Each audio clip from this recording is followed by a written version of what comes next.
So this video is very dear to my heart. It's something I've been thinking about, and that's the reason why I started this movement, or that's the reason why I started this channel. And that is, why is this generation struggling to honor our parents? Now in this video, I've talked about 5 things to me that actually indicates why we are struggling, and maybe that will be able to help us to break the cycle and bring the change. Some may think that it's rebellion. Some may also think that it has something deeper to do with the culture, the way of life with most of us. So let's quickly move straight into the video.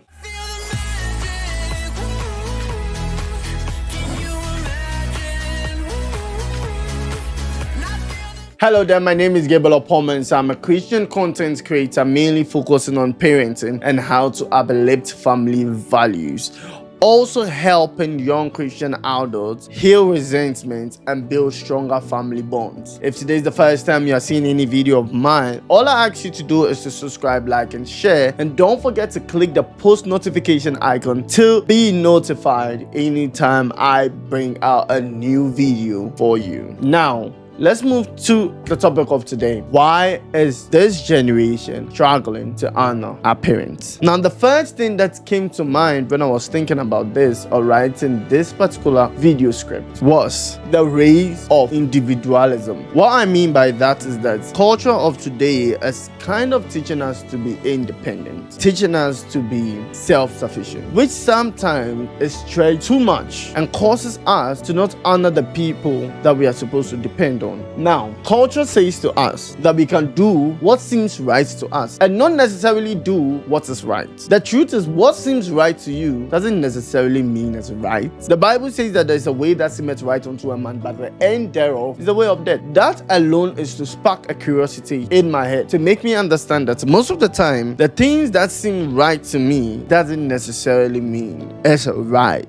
Now, if you know me, I've always been of the biblical standpoint that we have to honor our parents, whether they've been abusive, absent, or unbelievably wicked. It's very important to me that we honor our parents because they are our parents. And because of this rise of individualism, it has tended to bring this tension between honoring our parents and being independent. And we are in the middle there, and we are struggling to be able to grow up as independent people or honoring our parents. Point number 2, the confusion between obedience and honor.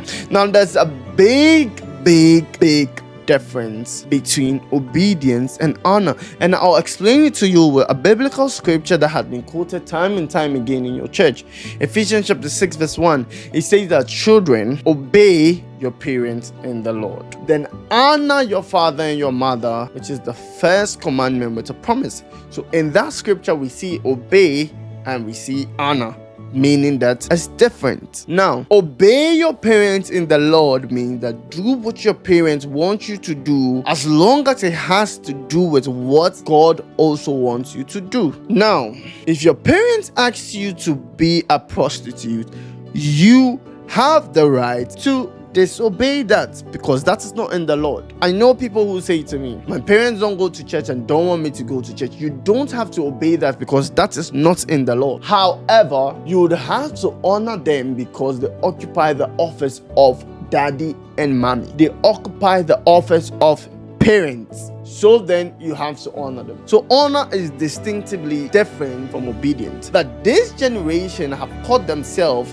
thinking that if I disobey my parents, then it means I'm dishonoring them, and that makes it difficult for us to be able to honor when we feel like, now my parents don't go to church and I go to church, and that makes them feel like I'm stubborn, so I have nothing to do with them. They are devils. It doesn't work like that. You have to honor your parents because they occupy the office. And 2, disagreement is not equal to dishonor. What I mean by that is sometimes I have conversations with my dad and sometimes I don't agree on his viewpoint because I'm growing up. I've learned, I've experienced some things. I have my own kind of view on life. So if my dad says to me that this is what he agrees and I say I don't see it, and I say I don't see it in that light, that doesn't necessarily mean that I am dishonoring him. So some people find it difficult and they say once I've disagreed then I'll dishonor it. No, there are certain things I've disagreed to but that has never had to do with the relationship I had with the person. I disagreed because on that particular topic, I do not see eye to eye with you. However, because of the authority you have in my life, I honor you. 3, a generational gap in communication. That's a very important one to me because our parents tend to speak from a standpoint of survival, and then the children of nowadays tend to speak from the standpoint of emotional truth, which tends to be very difficult for both parties to understand each other. Our parents are always thinking about what we eat, drink, where, and how we live our lives. The children, on the other hand, are saying, you don't say hi to me in the morning, you don't hug me before I leave for school, you never called to ask me how I'm doing apart from my grades, you don't particularly take an interest in my mental well-being. And so it's quite confusing. So this generation have come to a standstill, struggling to honor our parents because of this generational gap in communication.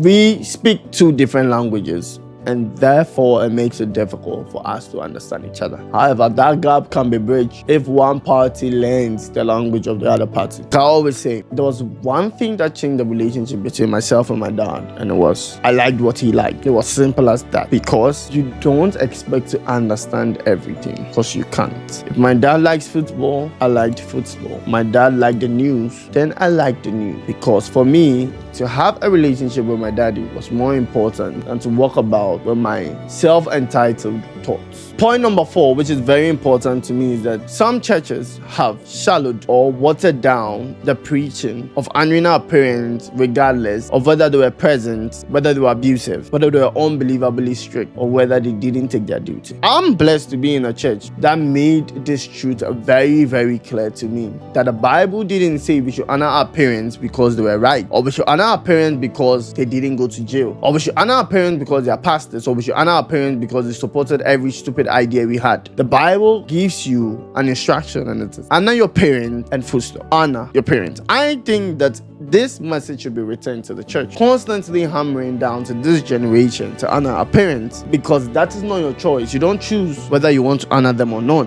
Honor them because they occupy the office of parent. Now, from a biblical standpoint, it's so clear that honor has to do with the posture of the heart and not with the words coming out from your mouth. Because in this generation, you hear people saying that I really honor you, but not in their heart. And that's not true honor. And then the last one, which is actually my solution to this specific problem, and it is healing starts with clarity. I know I've been saying this for a long time, but I'll keep saying it. Understand what God means by honor. Don't give your definition to the biblical word. Most of us tend to manipulate scripture to fit what we want it to say. We take our agenda and put our agenda on the scripture and not make the scripture our agenda. It's funny. You can't trick God, bro. You can't. What the Bible says, you have to understand it and live by it. You don't take what the Bible says, manipulate it to suit what you want to say, and say that's what God is saying. That is dangerous. The Bible says that no man should take from the Bible or add to the Bible what the Bible is saying. Ask the Holy Spirit to renew your mind. The Bible says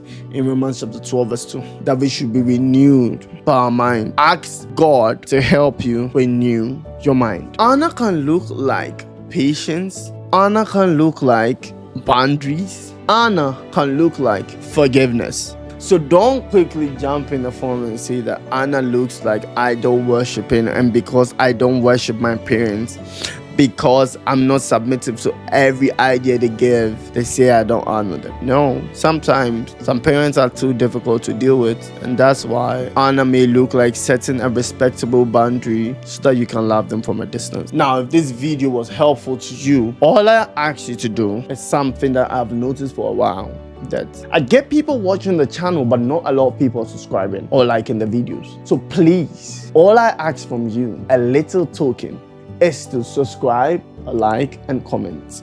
And I promise that I'll continue to study this particular topic of parenting and how to heal resentment and constantly feed you my best. That, I promise you, to make this channel better and better for you. On that note, my name continues to be Gabriel Oppong-Mensah. See you in my next video, and it's bye for now.